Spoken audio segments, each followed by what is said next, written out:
Hello friends, welcome back to our channel Latest Learn Pharmacy. In today's video, we will going to discuss about the physical pharmaceutics second B Pharm fourth semester. आज के इस lecture में हम cover करने वाले इसके जितने भी इंपॉर्टेंट एमसीक्यूज हैं और इसके हम प्रीवियस लेक्चर में रियोलॉजी जो हमारा यूनिट सेकंड का फर्स्ट टॉपिक था, फर्स्ट चैप्टर था, उसको हम कवर कर चुके थे। उसका जितने भी एमसीक्यूज थे वो ऑलरेडी अपलोडेड हैं, जिसकी मैंने लिंक डिस्क्रिप्शन बॉक्स में दे रखी है। अगर आपने नहीं देखा तो वहाँ से जाकर आप देख सकते हैं एंड पीडीएफ के लिए आप हमारे टेलीग्राम पर जाकर उसको डाउनलोड भी कर सकते हैं। तो ये हमारा पार्ट सेकंड वीडियो है जो क्या है हमारा डिफॉर्मेशन ऑफ सॉलिड है। तो पहले हम इस टॉपिक के बारे में थोड़ा डिस्कस कर लेते हैं कि डिफॉर्मेशन, इसको डिफॉर्मेशन क्या होगा। जैसे हम रियोलॉजी में पढ़े थे कि क्या होता है वहाँ पर फ्लो कहा जाता है, means study of flow of material, that's called rheology. तो यहाँ पर डिफॉर्मेशन क्यों कहा गया है? तो डिफॉर्मेशन के बारे में अगर हम बात करें तो अगर हम कोई भी जब सॉलिड मटेरियल की बात करते हैं, मान लीजिए कोई भी हमारा ऐसा सॉलिड है एंड इस पर हम फोर्स दे रहे हैं, तो जो फोर्स दे रहे हैं वो तो हमारा क्या कहलाता है, स्ट्रेस। तो ये जो फोर्स शियर स्ट्रेस दे रहे हैं, मीन्स इसको क्या कहते हैं, स्ट्रेस की या शियर स्ट्रेस की। तो जब ये फोर्स देते हैं हम इस पर, तो ये क्या है, इसका शेप और साइज उसमें क्या होगा, चेंजेस आते हैं, कुछ ना कुछ चेंज होगा जो हमारा सॉलिड मटेरियल होगा। तो यहाँ पर जब इसके मटेरियल में स्ट्रेस अप्लाई करने के बाद इसके जो चेंजेस हो रहा है, मीन्स ये थोड़ा ऐसे तिरछा हो गया, फिर इसमें और थोड़ा चेंजेस आए, तो ये जो ऐसा फॉर्म चेंज हो रहा है, तो जो ये सॉलिड में होता है, जो ये फ्लो क्या हो रहा है हमारा सॉलिड में हो रहा है, तो यहाँ पर इसको हम क्या कहते हैं, डिफॉर्मेशन। मीन्स जब हमारा सॉलिड में फ्लो की बात करें तो हमारा डिफॉर्मेशन कहलाता है। आज हम इस लेक्चर में इसी के एमसीक्यूज को कवर करने वाले हैं, जितने भी इसमें एमसीक्यूज हैं। तो पहला क्वेश्चन इसमें हमारा क्या है, change in size and shape of an object known as. तो मैंने पहले ही बता दिया आपको कि उसमें क्या डिफॉर्मेशन में क्या होता है, किसी भी जो मटेरियल है, कोई भी ऑब्जेक्ट है, उसके क्या होता है, साइज एंड शेप में क्या हो रहा है, चेंज हो रहा है। तो यहाँ पर डिस्ट्रीब्यूशन है, डिफॉर्मेशन है, डेस्टिनेशन एंड साइड रिडक्शन है। तो यहाँ पर ऑप्शन हमारा जो हमारा बी है वो करेक्ट होगा, क्योंकि जो यहाँ पर हो रहा है क्या, साइज एंड शेप में क्या हो, चेंज हो रहा है, जो क्या है हमारा डिफॉर्मेशन प्रोसेस है। नेक्स्ट क्वेश्चन क्या है, elastic modulus is the ratio of stress to. Means जो हमारा इलास्टिक मॉडुलस है, इलास्टिक मॉड के बारे में बात करें तो जो हमारी इलास्टिसिटी होती है, मीन्स किसी चीज़ की जैसे जो लचीलापन की बात करें, जैसे कोई भी हमारा, जैसे अगर हम रबर की बात करते हैं तो उसको हम खींचते हैं तो क्या होता है, वो बढ़ता है, मीन्स उसमें स्ट्रेन होता है, उसमें खिंचाव होता है, तो वो उसकी इलास्टिसिटी होती है। तो जो इलास्टिसिटी मॉडुलस होता है is the ratio of stress to. तो इसमें क्या होता है, शियर स्ट्रेस के होगा, टेंसाइल स्ट्रेस होगा, स्ट्रेन होगा, नॉन ऑफ एबव होगा। तो जो हमारा इलास्टिक मॉडुलस होता है वो क्या होता है, रेशियो होता है स्ट्रेस टू स्ट्रेन। मीन्स इसका जो ratio of stress to strain is called elastic modulus. Question इस टाइप से भी पूछे जा सकते हैं। सो आप सभी को केयर कर दीजिएगा कि मतलब कि जैसे कोई भी जरूरी नहीं है कि सेम इसी क्वेश्चन, मीन्स इसका फॉर्मेट क्या है, चेंज हो सकता है। अब अगर एग्जाम में ऐसे पूछ रहा था ratio of stress to strain is called, तो वहाँ पर आपको लिखना होगा इलास्टिक मॉडुलस, मीन्स ऑप्शन आपको मिला होगा। नेक्स्ट क्या है इसमें, Young's modulus will help to identify. Means जो हमारा यंग्स मॉडुलस है ये आपका क्या है, हैकेल रूल का जो है टॉपिक है, उसमें पॉइंट है ये। तो यंग्स मॉडुलस जितने भी साइंटिस्ट या नेम से रिलेटेड कुछ है, कोई भी नोट टाइप का है कि बोर्ड में लिखा है, वो आपको इसमें बहुत केयर करना होगा, क्योंकि इस टाइप के क्वेश्चंस ज़्यादा पूछे जाते हैं। Young's modulus will help to identify. जो हमारा यंग्स मॉडुलस है वो क्या होता है, क्या करता है, क्या सहायता करता है, किसकी क्या आइडेंटिफाई करता है, जो हमारा यंग्स मॉडुलस होता है, इसको हम डिनोट करते हैं ई से। तो Young's modulus will help to identify elasticity of material, stickiness of material, elastic limitation and property of material. तो हमारा जो यंग्स मॉडुलस वो क्या करता है, इलास्टिसिटी ऑफ मटेरियल, ना कि इलास्टिक लिमिटेशन। तो वो कहलाएगा, जैसे कोई भी, जैसे हम खींच रहे हैं तो उसका एक लिमिटेशन होता है, मीन्स उससे ज़्यादा खींचेंगे तो वो टूट जाएगा, तो वो elastic limitation. Stickiness of material means क्या है, कितना भी कोई स्टेक है मटेरियल, कितना कठोर है। एंड प्रॉपर्टी ऑफ मटेरियल, इसका कोई यहाँ पर वो ही नहीं है। एंड यंग्स मॉडुलस क्या है, आइडेंटिफाई करता है इलास्टिसिटी ऑफ मटेरियल। तो हमारा ऑप्शन ए इसमें करेक्ट है। नेक्स्ट है क्या, the unit of stress, that's very important question. The unit of stress is, means क्या है, इसकी यूनिट क्या है, जितने भी है, एनएम है, न्यूटन मीटर है, न्यूटन मीटर की power -2, NS and Newton second है, न्यूटन सेकेंड की पावर -2। तो यहाँ पर क्या हुआ, ऑप्शन हम बी हमारा इसमें करेक्ट है। जो स्ट्रेस की यूनिट होती है क्या है, न्यूटन मीटर की पावर -2। नेक्स्ट क्वेश्चन है इसमें, the unit of strain is, means क्या है, जैसे स्ट्रेस की यूनिट ये होगी तो यूनिट ऑफ स्ट्रेन, स्ट्रेन की हमारी यूनिट क्या होगी यहाँ पर। तो जो हमारा बात करें अगर हम स्ट्रेन की, तो स्ट्रेन क्या होता है, मीन्स किसी भी चीज़ में जो खिंचा होता है, जैसे स्ट्रेस फोर्स अप्लाई करें आप, तो वहाँ पर क्या होता है जब अप्लाई करते हैं तो उसमें कुछ है या शेप या साइज में कुछ डिफॉर्मेशन हो रहा, बढ़ रहा होगा या घट रहा होगा, कुछ भी हो रहा होगा, तो क्या होगा, स्ट्रेन मीन्स यहाँ पर बढ़ता है। तो जो यूनिट ऑफ स्ट्रेन है वो हमारे डायमेंशन लेस होती है। तो यहाँ पर ये हमारा ऑप्शन डी करेक्ट होगा, डायमेंशन लेस। तो यहाँ पर जो हमारा स्ट्रेन है उसकी क्या होती है, वो डायमेंशन लेस है, मीन्स उसकी कोई भी यूनिट नहीं होती। नेक्स्ट क्वेश्चन है हमारा इसमें, the material return to its original shape when force is removed it true for, means जो हमारा जो ये स्टेटमेंट है, ये इसमें से जो हमारे 4 ऑप्शन है किसके लिए ये किस पर अप्लाई होगा, किसके लिए ये सही होगा। इलास्टिक डिफॉर्मेशन है, प्लास्टिक डिफॉर्मेशन है, both means both elastic and plastic and none of this. तो यहाँ पर जैसे आप ध्यान दीजिए, the material return to its original shape, तो यहाँ पर क्या है, जैसे हम स्ट्रेस फोर्स अप्लाई करना तो हमारा मटेरियल जो है जब हम फोर्स हटा दें तो क्या होगा, जब फोर्स हटाने के बाद वो अगेन अपने ओरिजिनल शेप में आ जाता है।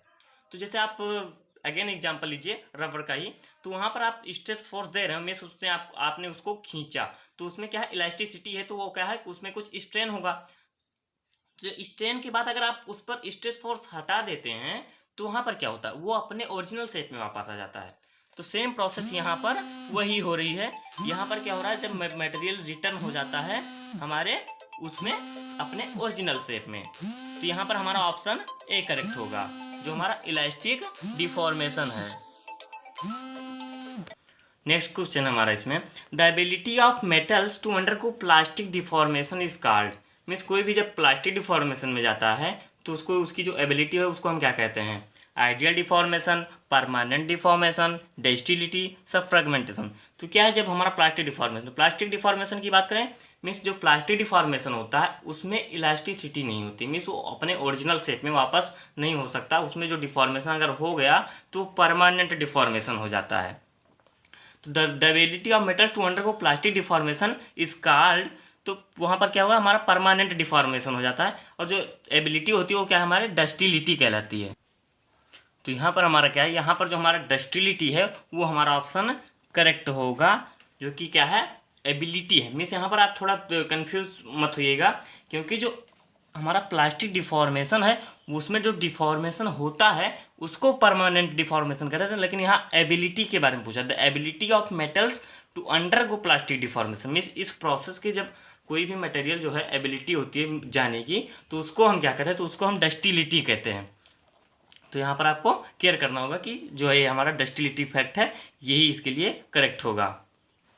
नेक्स्ट क्वेश्चन है इसमें हमारा, progressive permanent deformation under constant load is called fragmentation, plastic deformation, elastic deformation and creep. तो यहाँ पर प्रोग्रेसिव परमानेंट एंड क्या है, permanent deformation under constant load, मतलब कि इसके बारे में बात करें तो जो हमारा प्रोग्रेसिव मीन्स जैसे हम किसी भी चीज़ पर कोई लोड दे दें, मीन्स कांस्टेंट लोड, कुछ हमने लाद दिया, जैसे कोई भी हमारी पॉलीथीन है उस पर हमने कुछ दे दिया, कोई भी टुकड़ा रख दिया, पत्थर के टुकड़े रख दिए, तो वहाँ पर क्या हो, कांस्टेंट लोड है उस पर, मीन्स वो पत्थर उस पर रखा हुआ है, तो उसमें क्या हो रहा है, deformation slowly means progressive deformation तुरंत नहीं हो गया, जैसे आप खींचेंगे तो तुरंत हो जाता है किसी भी चीज़ में, लेकिन जब आप लोड दे रहे हैं तो वहाँ पर प्रोग्रेसिव मीन्स थोड़ा सा हुआ, फिर उस पर जैसे कंटिन्यूअस जब वो मटेरियल उस पर रखा हुआ तो धीरे धीरे उसमें क्या डिफॉर्मेशन होता रहेगा। तो progressive permanent deformation under constant load इस काल, तो इसको हम क्या कहते हैं, ये हमारा कहलाता है क्रीप। तो जब इस बात के टॉपिक की बात आएगी तो हमारा क्रीप कहलाएगा। नेक्स्ट है इसमें हमारा, in an elastic member stress is directly proportional to the strain within elastic limit law given by, means ये किसके द्वारा दिया गया, हुक्स के द्वारा दिया गया। तो ये ट्रू है या सही है, कि फॉल्स है। तो यहाँ पर जो इलास्टिक मेंबर की बात करें, इन इलास्टिक मेंबर जैसे हमारा रबर है, स्ट्रेस इज डायरेक्टली मीन्स जैसे हम जितना स्ट्रेस देते जाएं उतना ही स्ट्रेन उसमें होता जाए, मीन्स जितना हम फोर्स लगाते जाएं उतना ही इलास्टिक उसमें उतना ही खिंचाव होता जाए। तो आप जैसे रबर की एग्जांपल लीजिए, तो आप जितना भी खींचते जाते हैं means with in elastic limit, इसको आप ध्यान रखना है कि जैसे इलास्टिक लिमिट को आप क्रॉस करेंगे तो टूट जाएगा। तो विथ इन इलास्टिक लिमिट में जितना आप खींचते जाएंगे उतना वो बढ़ता चला जाएगा। तो यहाँ पर ये क्या हमारा सही है, क्योंकि हुक्स ने यही बताया था कि जो हमारा कोई भी इलास्टिक मेंबर होता है वो इलास्टिक लिमिट में अगर हम उसको स्ट्रेस देते हैं तो वो स्ट्रेन उतना ही होता है, जितना स्ट्रेस देंगे स्ट्रेन उतना ही होगा, डायरेक्टली प्रोपोर्शनल है। तो यहाँ पर आप इस क्वेश्चन को ध्यान में रखिएगा, क्योंकि ये डिफरेंट करके पूछ रहा है कि स्ट्रेन हमारा डायरेक्टली प्रोपोर्शनल होता है, किसके प्रोपोर्शनल होता है, तो स्ट्रेन के होता है। तो ये सब पॉइंट आप अपने माइंड में एकदम केयरफुली रखना है। Type B Heckel plots usually seen in, जो हमारा टाइप बी हैकल प्लॉट है वो किस में प्रायः किस में देखा जाता है? Harder materials, softer materials, elastic materials and all of above. तो इसमें क्या है, जब टाइप बी हैकल प्लॉट जो है, जैसे आप हैकल की क्वेश्चन की जब बात करेंगे तो उसमें क्या है, उसमें पाउडर्स को डिवाइड किया गया है, type A, type B material, type C material. तो वहाँ पर जब टाइप बी हैकल प्लॉट है वो किसके द्वारा दिखाया जाता है, उसमें क्या है हार्डर मटेरियल जो होते हैं उनके द्वारा क्या है टाइप बी हैकल प्लॉट दिखाया जाता है। नेक्स्ट क्वेश्चन है हमारा इसमें, by which of the following differentiated the powders into 3 types A B C. Means इनमें से किसके द्वारा, जितने भी नेम दिए गए हैं साइंटिस्ट के, इसमें से किसके द्वारा पाउडर्स को डिफ्रेंशिएट किया गया है, ए बी एंड टी, जो A type material B type material हैं उनको किसने डिफ्रेंशिएट किया है? हर्शीज रीस है, Yorks Pilpel and both A and B, none of these. तो ये क्या है, जो डिफ्रेंशिएशन दिया गया था ये हर्शी एंड रीस योर्क्स पिल्पल इन दोनों ने दिया था। इसके बारे में अपना जस्टिफिकेशन, तो हमारा ऑप्शन सही है both A and B. Which of the following materials readily undergo plastic deformation? Plastic deformation हम आपको बता ही चुके हैं कि मिस जो अपने क्या है ओरिजिनल शेप में वापस नहीं आ सकते, एक बार डिफॉर्मेशन हो गया तो परमानेंट रहेगा। तो वहाँ पर which of the following materials readily undergo means जल्दी से, बहुत जल्दी प्लास्टिक डिफॉर्मेशन में जाते हैं। तो ये हमारा क्या होता है, टाइप बी मटेरियल होंगे, type C, type N, type D. तो यहाँ पर ऑप्शन ए हमारा ऑप्शन सी करेक्ट होगा। जो हमारे टाइप ए मटेरियल्स होते हैं वो क्या है, बहुत जल्दी प्लास्टिक डिफॉर्मेशन के प्रोसेस को फॉलो करते हैं, बहुत जल्दी डिफॉर्मेशन होता है। Which of them is an example of type B materials. इसमें से ये सब आप फैक्ट को रखिएगा और इसको अगर समझना है तो लेक्चर में जाएंगे। मिस ये पॉइंट वो है तो इसको आप समझ नहीं सकते, ये आपको मिस माइंड में सेट करना पड़ेगा कि यही होता है। Which of them is an example of type B materials, कौन सा एक ऐसा एग्जाम्पल है जो टाइप बी मटेरियल्स का एग्जाम्पल है? Sodium chloride. तो सोडियम क्लोराइड आपका बता दें कि ये टाइप ए का मटेरियल होता है। तो यहाँ पर आप ध्यान रखिएगा कि जो हमारा सोडियम क्लोराइड है वो टाइप ए का एग्जाम्पल है। एंड जो टाइप बी, लेकिन यहाँ टाइप बी का पूछ रहा है, सुक्रोज है, मैनोज है, तो यहाँ पर जो हमारा लैक्टोज है वो क्या है, टाइप बी मटेरियल का एक एग्जाम्पल है। द फोर्स, नेक्स्ट क्वेश्चन हमारा, the force per unit area that applies to an object to deform it known as, means कौन सा ऐसा फोर्स लगाते हैं जिससे क्या डिफॉर्मेशन होता है। मैं अभी तक इसी के बारे में डिस्कस करता रहूँ कि बार बार stress force, stress force, stress force. तो यहाँ पर क्या है, tensile force, stress force, compressive force and shear stress. तो यहाँ पर जो मेन हमारा स्ट्रेस होता है, जैसे अगर स्ट्रेस की बात करें तो तीन टाइप का होता है, direct stress, indirect stress and जो हमारा क्या है कंबाइंड स्ट्रेस। तो डायरेक्ट स्ट्रेस में जो होता है तो उसमें टेंसाइल, कॉम्प्रेसिव इसके अंदर ही आते हैं, मीन्स डिफॉर्मेशन ये है। लेकिन मेन जो हमारा स्ट्रेस फोर्स होता है जो वर्क करता है, इसको हम स्ट्रेस कहेंगे। तो हमारा ऑप्शन बी यहाँ पर करेक्ट होगा। नेक्स्ट क्वेश्चन है इसमें हमारा, which of the following is not a type of direct stress, means कौन सा ऐसा डायरेक्ट स्ट्रेस नहीं। मैं अपर क्वेश्चन में आपको एक डिस्कस दे चुका हूँ कि डायरेक्ट स्ट्रेस के कितने टाइप्स होते हैं। Which of the following is not a type of direct stress, जो डायरेक्ट स्ट्रेस उसके 3 टाइप्स हैं, तो इनमें से कौन सा ऐसा जो उसका पार्ट नहीं है।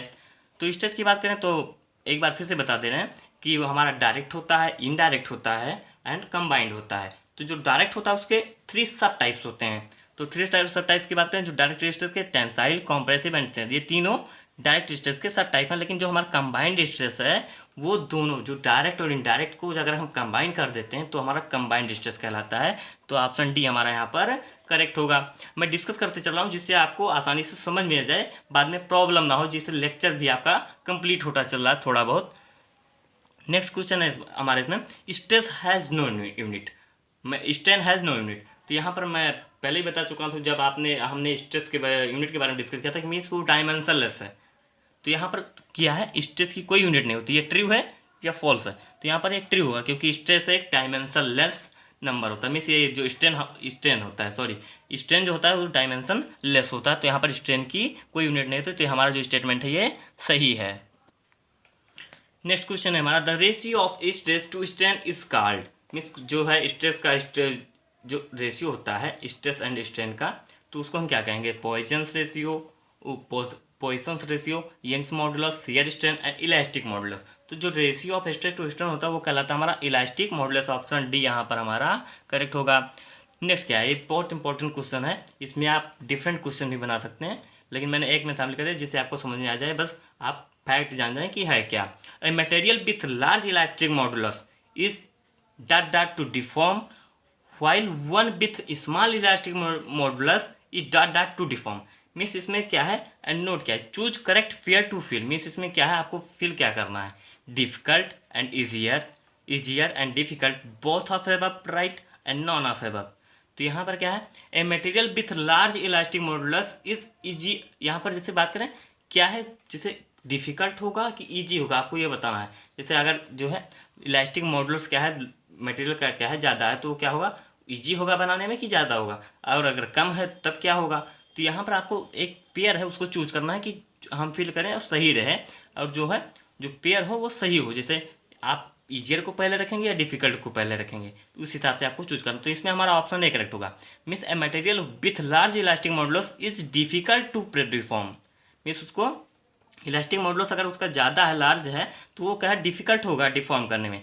While one with small elastic modulus is easier to deform. जिसकी इलास्टिसिटी, जिसकी इलास्टिक मॉडुलस कम होगा वो आसानी से डिफॉर्म हो जाएगा।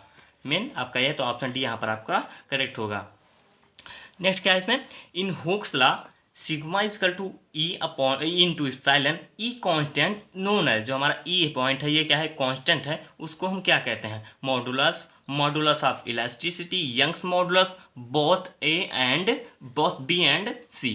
तो यहाँ पर क्या है, जो हमारा ई कांस्टेंट है उसको हम modulus of elasticity and Young's modulus दोनों कहते हैं। तो ये हमारा ऑप्शन डी करेक्ट होगा इसमें। What help to identify how much material is elastic. Means क्या है, कोई भी कौन सा ऐसा पॉइंट है जो क्या है आइडेंटिफाई करता है, जो हमारी सहायता करता है कि कोई भी मटेरियल कितना इलास्टिक है, जो उसकी इलास्टिसिटी की कैपेसिटी को बताता है। A deformation, B stress and X modulus, D elasticity. तो यहाँ पर बात करें तो जो डिफॉर्मेशन होता है तो वो तो आप जानते हैं प्रोसेस है कि जो शेप एंड साइज चेंज होता है। स्ट्रेस क्या है, हमारा फोर्स होता है। एंड यंग्स मॉडुलस क्या होता है, जो आप अब मैं डिस्कस कर रहा हूँ मैं। एंड डी क्या है, इलास्टिसिटी। इलास्टिसिटी तो एक आपकी प्रॉपर्टी हो गई कि वो कितना इलास्टिक है, इलास्टिक कितना हो रहा है। तो how much material is elastic क्या है, वो आइडेंटिफाई कर देता है कि कितना मटेरियल हमारा इलास्टिक है। तो इसके लिए हमारा ऑप्शन सी करेगा। जो हमारा यंग्स मॉडुलस होता है वो आइडेंटिफाई करता है कि हमारा मटेरियल कितना इलास्टिक है।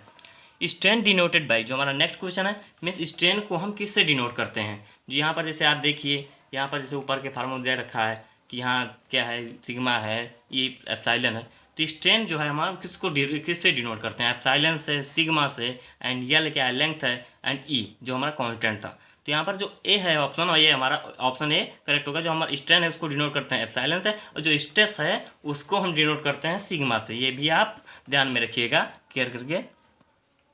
नेक्स्ट क्वेश्चन हमारा, which of them is irreversible phenomena. Means जिसको हम वापस नहीं ला सकते। Elastic deformation, plastic deformation, critical deformation and none of this. तो मैंने इलास्टिक डिफॉर्मेशन आपको बता रखा है कि आप इलास्टिक से जैसे स्ट्रेस फोर्स हटाएंगे वो अपने ओरिजिनल शेप में रिटर्न हो जाता है। लेकिन प्लास्टिक डिफॉर्मेशन क्या है, वो परमानेंट डिफॉर्मेशन है। तो ऑप्शन बी हमारा ट्रूली होगा, इस पर ऑप्शन बी हमारा करेक्ट होगा। तो यहाँ पर प्लास्टिक डिफॉर्मेशन, क्रिटिकल डिफॉर्मेशन कोई टाइप ही नहीं होता है, वो तो एक कन्फ्यूज़न क्रिएट करने के लिए दिया जाता है एग्जाम लेवल पे। नेक्स्ट क्वेश्चन हमारा, अकॉर्डिंग टू हैकल इक्वेशन लार्जर के वैल्यूज इंडिकेट। जो हमारा हैकल इक्वेशन है, अगर इसके लिए आप जो है हम लेक्चर में डिस्कस करेंगे कि हमारा के क्या है, वैल्यूज़ क्या है, इक्वेशन क्या है, हैकल, वो सब यहाँ पर डिस्कस करेंगे। तो वैसे भी लेक्चर हमारा लंबा होता जा रहा है, लेकिन मैं ज़्यादा से ज़्यादा समझाने की कोशिश कर रहा हूँ। अकॉर्डिंग टू हैकल इक्वेशन लार्जर के वैल्यूज इंडिकेट। जो है लार्जर जितनी वैल्यू के की ज़्यादा होगी तो उसके हैकल के अनुसार को क्या इंडिकेट करेगा, softening of tablets, liquid syrups, harder tablets, both and A and C. तो यहाँ पर ऑप्शन सी हमारा करेक्ट होगा, क्योंकि के की वैल्यू जितनी अधिक होगी जो टेबलेट का है उतना हार्ड होगा। मीन्स वो क्या करता है, इंडिकेट करता है harder of tablets. Next question है हमारा इसमें 23 number, the ratio of lateral strain to linear strain remain constant when a material loaded within elastic limit, this phenomena is called. जैसे आप बात करें ratio of lateral strength to linear, linear means रैखिक, means जब खिंचाव हमारा रैखिक में हो, और जब लेटरल स्ट्रेंथ मीन्स थोड़ा अप साइड में, मीन्स ना सीधी स्ट्रेट ना होके थोड़ा अब इधर उधर करके पास हो, पार्स टाइप का, तो वहाँ पर क्या उसका अगर हम देखें रिमेन कांस्टेंट हो when a material loaded with in elastic limit, जब मटेरियल हमारा क्या है इलास्टिक लिमिट में लोड किया गया हो, तो इस फिनोमिना को हम क्या कहेंगे। तो इस फिनोमिना के बारे में हम बात करें तो ये जो हमारे 4 फैक्टर हैं, removal of stress, ideal deformation, Poisson ratio and Poisson deformation. तो हमारा जो ये पोइसन रेशियो है ये हमारा क्या है, यही कहलाता है जो फिनोमिना, इसको हम क्या कहते हैं, मीन जब लेटरल स्ट्रेन और लाइनर स्ट्रेन क्या है रिमेन कांस्टेंट होते हैं when a material loaded with in elastic limit, कोई भी मटेरियल हम इलास्टिक लिमिट में लोड कर रहे हो एंड कांस्टेंट हो, तो उसको हम क्या कहते हैं पॉइजन रेशियो। जो इसका जो इसके थ्रू रेशियो होता है लेटरल स्ट्रेन और लाइनर स्ट्रेन का, वो क्या है पॉइजन रेशियो कहलाता है। नेक्स्ट क्या है इसमें, the value of Poisson ratio ranges from, इसका एक रेंज होता है, पार्टिकल मीन्स स्पेसिफिक रेंज होता है, तो उसको हम क्या कहेंगे। ये फैक्ट है, एक पॉइंट आपको ध्यान रखना है कि क्या है इसमें। तो यहाँ पर जो होता है, अब मैं सभी का डिस्कस नहीं करूँगा क्योंकि कन्फ्यूजन क्रिएट होगा। तो 0.1 टू 0.5 जो होता है ये मेन वैल्यू है, तो इसको आपको केयर में रखना है कि ये हमारा क्या होता है। तो the value of Poisson ratio ranges from 0.1 to 0.5।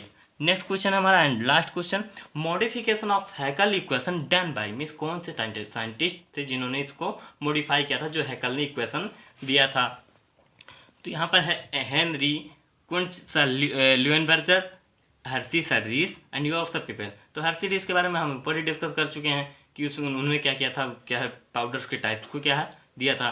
तो यहाँ पर क्या है पूछ रहा है कि हैकल इक्वेशन को किसने मॉडिफाई किया। हेनरी का यहाँ पर इसमें कोई नाम नहीं है पूरे चैप्टर में, तो यहाँ पर जो हमारा ऑप्शन बी है ये हमारा करेक्ट होगा। जो क्वेंट्स एंड ल्यूएनबर्गर हैं उन्होंने क्या किया था, हैकल इक्वेशन को मॉडिफाई किया था। सो यहाँ पर हमारा वीडियो एंड होता है एंड हमने जितने भी टॉप MCQs थे एंड इंपॉर्टेंट MCQs थे वो सभी क्या है इंक्लूड कर दिए हैं, जो आपके एग्जाम लेवल से बहुत इंपॉर्टेंट है and who preparing for GPAT and NIPAT, that's also important for that type of students. So watch the full video and subscribe us on YouTube, like share my video. Thank you. And अगर आपको PDF चाहिए तो आप हमारे Telegram पर जाकर download कर सकते हैं and join us on WhatsApp to attend daily quizzes related to the all lectures. So thank you.